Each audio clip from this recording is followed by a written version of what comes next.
Buenas a todos, somos Ignacio y Stephanie y les hablaremos sobre cuidado, fisiología de un accidente doméstico.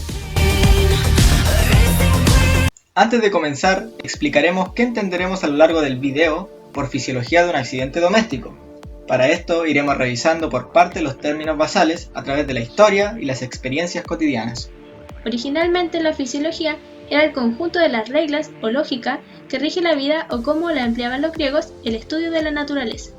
Etimológicamente, la palabra fisiología procede del griego physis, que significa naturaleza, y logos, que significa estudio, lógica o regla. El concepto griego tendría antecedentes de uno chino que significaba lógica de la vida, el cual a su vez habría sido precedido por uno indio que significaba ciencia de la vida. Para los griegos, aquellos filósofos de la naturaleza eran llamados fisiólogos. El principal fisiólogo griego, abuelo del modelo método científico, fue Aristóteles. Los filósofos de la naturaleza pretendían explicar los fenómenos naturales, química, física, biología, a través de la observación, deducción e inducción sin llegar a hacer experimentos. El concepto de fisiología como estudio de fenómenos de la naturaleza perduró durante unos 2000 años, durante los cuales también se relacionó con cuestiones humanas y su entorno y por tanto con la medicina.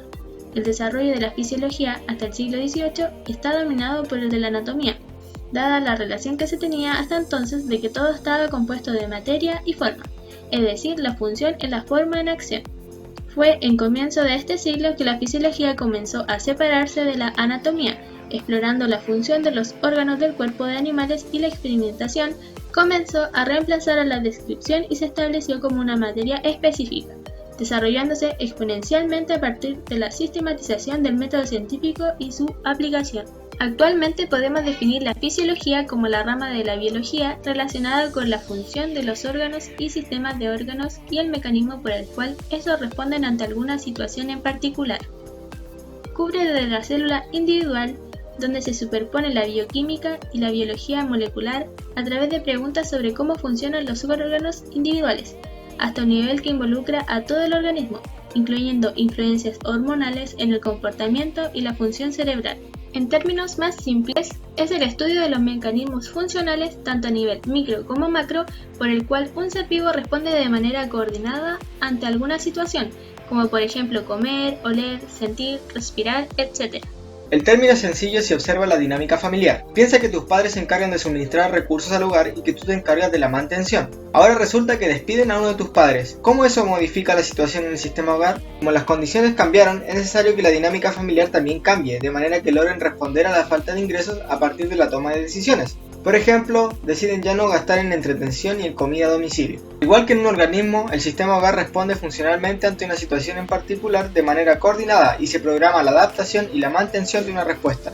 Cambiando de tema, hablamos sobre accidentes domésticos, ejemplos hay por montón. Muchas veces somos víctimas de nuestra propia falta de atención, y es que es muy común golpearse accidentalmente en la cabeza, en una caída, apretarse los dedos con la puerta o quemarse de alguna forma. Según la Organización Mundial de la Salud, un accidente se define como un acontecimiento fortuito, generalmente desgraciado o dañino, independientemente de la voluntad humana, provocado por una fuerza exterior que actúa rápidamente y que se manifiesta por la aparición de lesiones orgánicas o trastornos mentales. Estos accidentes producen generalmente un traumatismo, lo cual es considerado un término muy amplio que hace referencia al conjunto de lesiones internas o externas provocados por alguna agresión o violencia. Es muy importante entender la amplitud del término, ya que cualquier daño en el tejido es considerado un trauma. Como bien se ejemplifica en el video, este término comprende desde una quemadura leve o caída hasta fracturas, múltiples lesiones, a las cuales el organismo genera diferentes tipos de respuestas.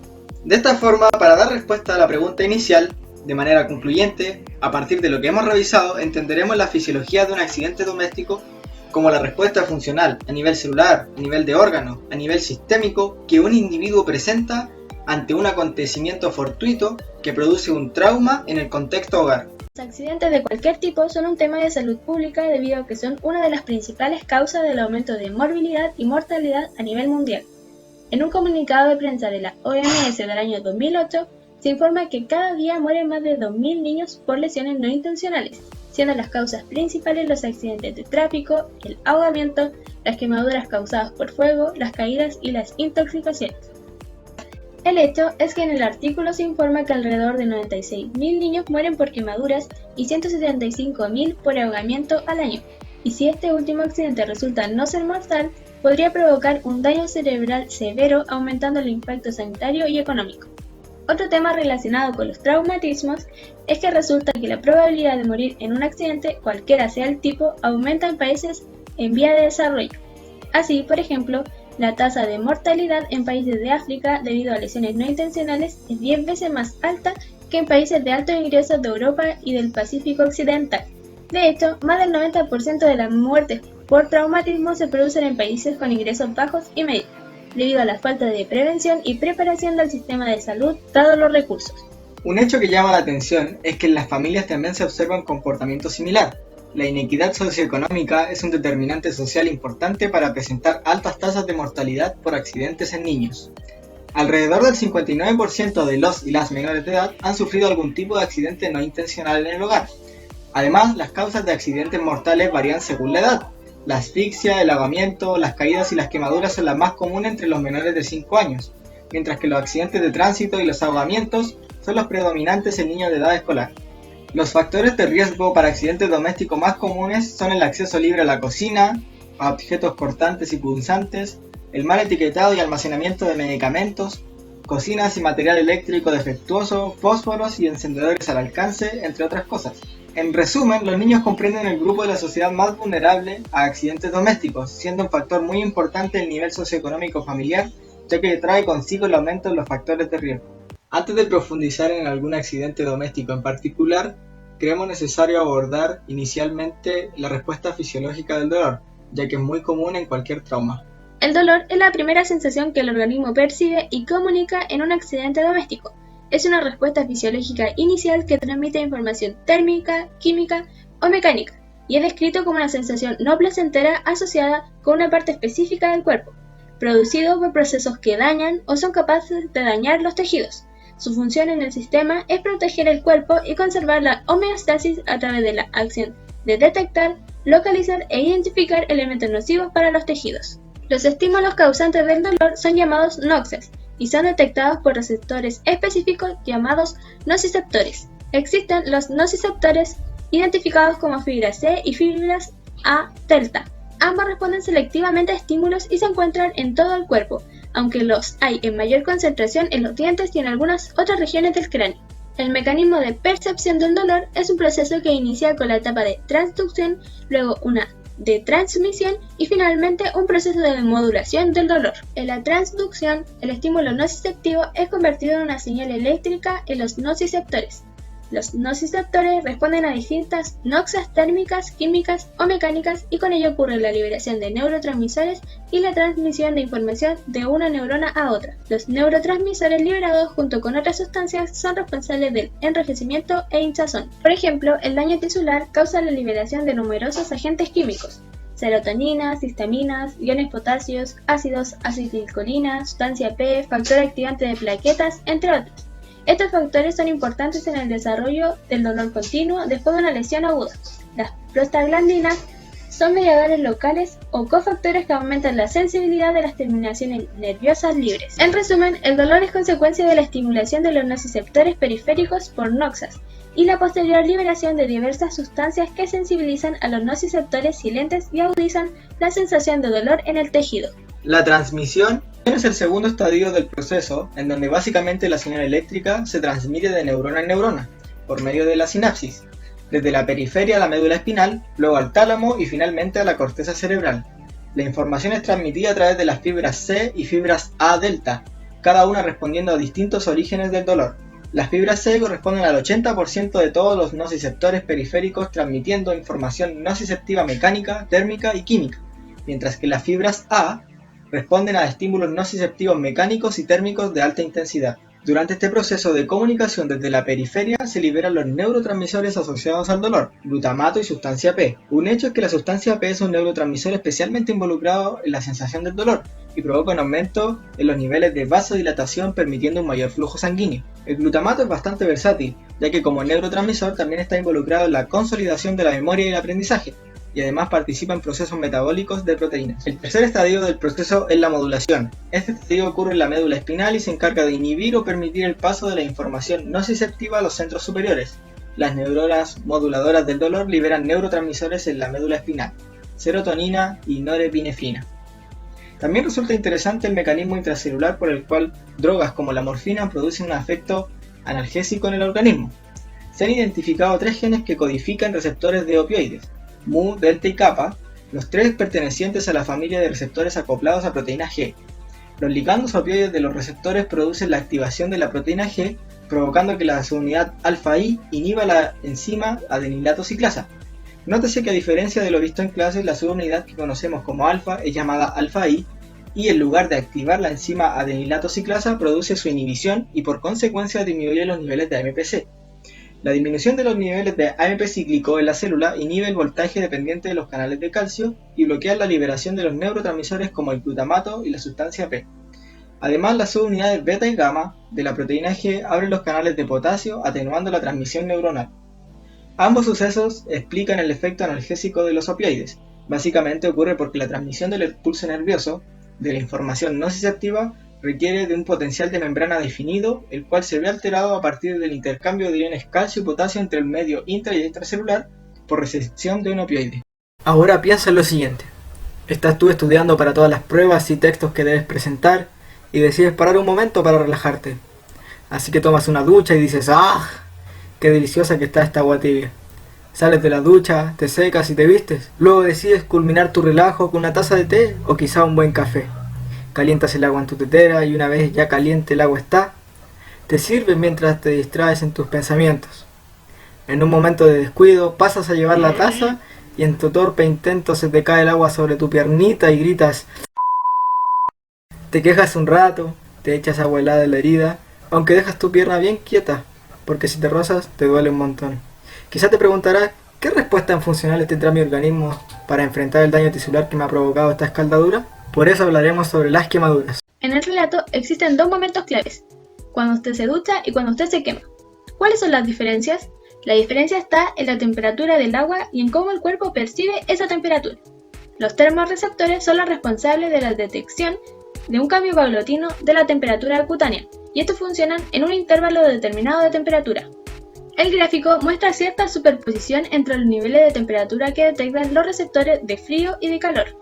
En 36 grados Celsius ambos tipos de receptores se encuentran activos y si la temperatura baja o sube de ese punto, se activarán los receptores de frío o calor respectivamente. Otro hecho importante es que sobre los 45 grados Celsius y en temperaturas extremadamente frías, no son los termorreceptores quienes detectan el peligro, sino que se activan los ya conocidos nociceptores, cuyo mecanismo de acción de la percepción de una situación nociva ya fue explicado. Mentimos, también existe otro momento clave. ¿Por qué le sigue doliendo al tejido dañado? Recordemos que cuando la piel percibe el dolor se liberan múltiples sustancias químicas como prostaglandinas, sustancia P, iones potasio, entre otros que ya mencionamos, agentes que son causantes de la respuesta inflamatoria y del enrojecimiento. La vasodilatación aumenta permitiendo el flujo de sangre, aumentando la temperatura y produciendo un edema en la piel. Algunas células liberan sustancias que activan a nociceptores inactivos y sensibilizan el tejido ante estímulos que no son nocivos ni dolorosos.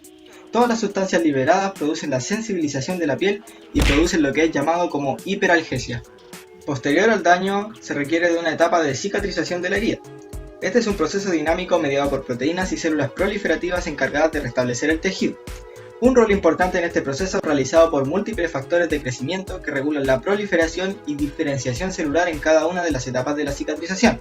El mecanismo de cicatrización depende de la hemostasis y de un estado inflamatorio inicial que posteriormente entrará en la fase proliferativa en que las células epidermales, endoteliales y de fibroblastos generarán un tejido de granulación inicial. Luego sobreviene una fase inflamatoria tardía dependiente de factores regulatorios que estimulan la proliferación y la supervivencia de poblaciones celulares en la piel que generan colágeno. Finalmente se produce un remodelamiento del tejido de granulación inicial con la regeneración de la matriz extracelular a partir de proteoglicanos, colágeno y fibras de elastina, componentes que poseen funciones regulatorias al influenciar la proliferación, migración y adhesión celular. Para comprender más allá sobre las quemaduras es necesario comprender su clasificación. La piel está compuesta básicamente por 3 capas: epidermis, dermis e hipodermis. Las quemaduras se pueden clasificar según la profundidad del daño ocasionado en función de las capas de la piel en primer, segundo y tercer grado. Las quemaduras de primer grado solo comprometen la epidermis y su recuperación ocurre por la descamación, siendo un ejemplo de esta quemarse por el sol en el verano. Las quemaduras de segundo grado comprometen en su totalidad la epidermis y en parte la dermis. Son muy dolorosas porque las terminaciones nerviosas no son destruidas y se encuentran expuestas. El proceso de regeneración o reepitelización ocurre a partir de anexos cutáneos como glándulas sebáceas y folículos pilosos, entre otros. Las quemaduras de tercer grado comprometen la totalidad de la epidermis y la dermis. En consecuencia, las terminaciones nerviosas no están presentes y el dolor disminuye o es ausente, y los anexos cutáneos destruidos no permiten la reepitelización, por lo que se requiere de injertos de piel. Cabe mencionar que la gravedad de una quemadura dependerá del tiempo de contacto y de la temperatura y naturaleza del objeto. Con respecto a lo último, un buen conductor de calor ocasionaría heridas más graves debido a que la transferencia de calor ocurre en un intervalo más corto de tiempo. Refiriéndonos al ejemplo, una taza de agua caliente sobre la ropa ocasionaría una quemadura de primer grado, aunque si la pierna estuviera expuesta es probable que la quemadura sea más grave llegando a un segundo grado. Las quemaduras de primer grado son bastante comunes, su tratamiento es bastante simple ya que la descamación y regeneración ocurren en un periodo relativamente corto. Se recomienda el uso de cremas hidratantes y aloe vera para mejorar la salud de la piel quemada. Las quemaduras de segundo grado tardan más tiempo en cicatrizar y el tiempo de cicatrización difiere según el tratamiento que se ha aplicado. Se recomienda el uso de cura en ambiente húmedo controlando los exudados de la piel con diferentes tipos de apósitos, ya que aparentemente presenta la mejor relación coste-beneficio. El tratamiento generalmente utilizado para este tipo de quemaduras es mediante la extracción del tejido muerto, dañado e infectado y la aplicación de sulfadiazina, compuesto que controla distintos tipos de infecciones bacterianas. También se plantea el uso de apósitos de miel, la cual posee propiedades que mejoran la cicatrización e inhiben la proliferación bacteriana. Cabe destacar que jamás se habla de miel elaborada para el consumo, que no ha sido tratada para ser utilizada en productos sanitarios específicos. Otro producto utilizado es la aloe vera, pero es necesaria más investigación para avalar su uso. Ambroise Paré fue un cirujano del siglo XVI nacido en la ciudad de Laval, ubicada en Francia. Su fama y éxito se debieron gracias a sus publicaciones sobre el tratamiento de heridas de fuego. Uno de los más importantes de sus descubrimientos fue el de sustituir la cauterización con aceite y fierros calientes en heridas de guerra por un remedio a base de yema de huevo, aceite de rosas y trementina. Los pacientes tratados con este remedio no desarrollaban fiebre ni inflamación, a diferencia de los cauterizados que presentaban gran dolor, hinchazón e inflamación en sus heridas. Otro importante avance que Paré introdujo fue la ligadura de arterias para reducir la hemorragia en amputaciones, problema que era tratado normalmente a partir de fierros calientes. Además fue el primero en introducir prótesis de gran perfección. Sus logros le permitieron ser el médico y consejero real asistiendo a 4 reyes: Enrique II, Francisco II, Carlos IX y Enrique III. Sin embargo tuvo algunos desaciertos. Dentro de estos encontramos que él creía que el exceso de semen provocaba un exceso de materia en el embrión, lo que generaba personas nacidas con mayor número de miembros. Bajo la misma lógica, la insuficiencia de semen provocaría partos de sedes incompletos. También pensaba que aquellas mujeres fecundadas durante su periodo menstrual tendrían hijos débiles y enfermizos. Florence Nightingale nació en Florencia, Italia, el 12 de mayo de 1820 y es considerada como la madre de la enfermería moderna y verdadera creadora de una filosofía en la enfermería. Sostenía que para ejercer la enfermería no solo hay que ayudar al paciente y sobrellevar la enfermedad, sino que también ser capaz de mantener al organismo de un niño o adulto sano de tal forma que no padezca de la enfermedad. Definía un estado saludable como el estado en el que un organismo es capaz de utilizar eficientemente su energía. Florence pertenecía a una clase social alta y se rebeló ante los prejuicios de su época decidiendo ser enfermera. Su mayor éxito se dio en la Guerra de Crimea, en donde redujo, junto a un grupo de compañeras, la tasa de mortalidad de 40% al 2% en un hospital. Gracias a sus conocimientos sobre estadística logró demostrar que al emplear métodos sanitarios en los hospitales disminuye significativamente la tasa de mortalidad. Organizó la enseñanza y la educación de la profesión. Inició la investigación sobre enfermería y fue la primera en escribir sobre esta disciplina. También organizó la enfermería militar y fue la primera en ocupar la estadística y el concepto de higiene en la profesión. De hecho, a partir de sus declaraciones sobre los deberes de las enfermeras, se escribió el juramento de Florence Nightingale, el cual es comúnmente utilizado en egresada de enfermería. A modo de conclusión, durante la presentación se habló inicialmente sobre el origen del término fisiología y de algunas definiciones clave relacionadas con los accidentes domésticos. Posteriormente, tocamos algunas cifras relacionadas con los accidentes domésticos a nivel general, definiendo a los niños como un grupo de alto riesgo, y profundizamos acerca de una respuesta fisiológica muy común, el dolor. Abordamos la fisiología de una quemadura explicando algunos conceptos y procesos de la regeneración del tejido y la respuesta de hiperalgesia. Recordamos de una manera muy básica la estructura de la piel para lograr ahondar en la clasificación de las quemaduras y en distintos factores que influyen sobre el daño provocado en un tejido quemado. Finalmente hablamos de forma básica sobre algunos tratamientos que se aplican en quemaduras de primer y segundo grado, culminando con dos aportes históricos relacionados con el ámbito de la salud, Ambroise Paré y Florence Nightingale. Les deseamos mucha suerte, suscríbanse para más videos. Bye bye.